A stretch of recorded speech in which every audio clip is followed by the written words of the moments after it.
On the morning of January 17, 1877, the Ohio Legislative Committee was ready to call its first witness.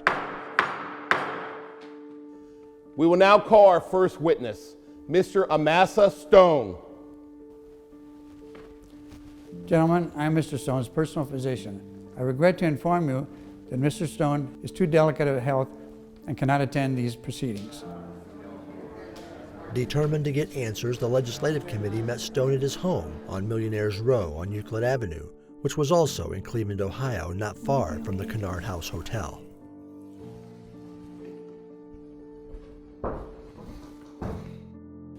Mr. Stone, our committee needs the detailed drawings and plans of the bridge for our investigation. Can you tell us where they are? I honestly don't know. You'll have to ask our engineer, Mr. Charles Collins. We keep those plans in our engineer's office, and I assume that's where they are. After taking Stone's testimony, the Legislative Committee returned to the Kennard House Hotel, where that afternoon Charles Collins was to testify. Mr. Collins, do you swear to tell the truth, the whole truth, and nothing but the truth? So help you God. I do. Mr. Collins, can you tell us where the plans for the bridge are located? We need a copy of them for our investigation. Gentlemen, I never saw the plans, nor do I know where they are. To this day, the final construction drawings for the Ashtabula Bridge have never been found.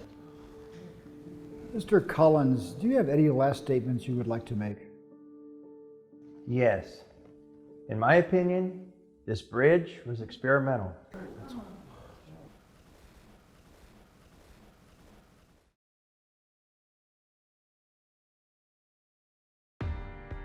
This disaster would also cast a large shadow over the life and career of Amasa Stone, the last casualty of this disaster. I never shirk responsibility. At the time we erected the bridge, we were making the road very perfect and put up what we thought there a very perfect bridge. We designed this to be a first-class bridge. For that bridge to have gone down, the train had to derail, or a mighty wind blew through the valley and took it down. It was a solid bridge, proven by the 11 years it stood.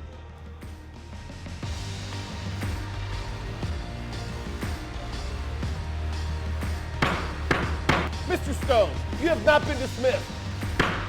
Mr. Stone! Stone never felt that he was responsible for the collapse and claimed he was being railroaded and made the scapegoat.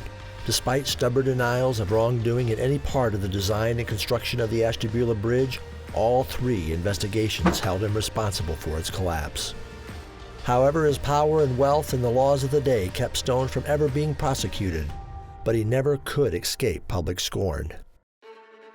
After this disaster, Stone was shunned and avoided by old acquaintances and business associates, becoming somewhat of an outcast.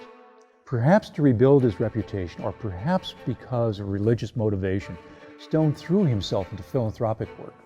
He built and endowed a home for aged Protestant gentlewomen in Cleveland, Ohio, less than a year after the disaster.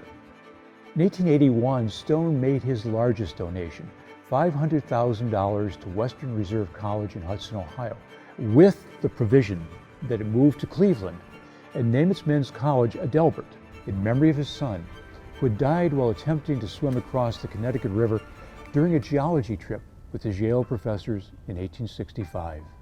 Today we are in Amasa Stone Chapel on the Case Western Reserve University campus. This chapel was built in honor of Amasa Stone. It was built by members of his family, and it is a site where many ceremonies take place on the university. Outside of the chapel, there's a very interesting sculpture. It's a bust of Amasa Stone that was at one time was actually in the railroad station that was built on Cleveland's lakefront. It honors his contributions to the city. Another real memorial to Amasa Stone in this building is situated at the end of the center aisle, and it's a large statue honoring his daughter, Flora Stone Mather, who took up the cause of philanthropy with all the zeal of her father. And the interesting thing about Flora Stone Mather is that the Women's College here, which was a separate college at one time, co-equivalent with Adelbert College, was eventually named in her honor. So it's the Flora Stone Mather College for Women. So everything we're doing at this site here today really has resonance with the man whose story is being told in this documentary. Regardless of his philanthropic work, Stone must have felt that he was forever linked to the Ashtabula horror.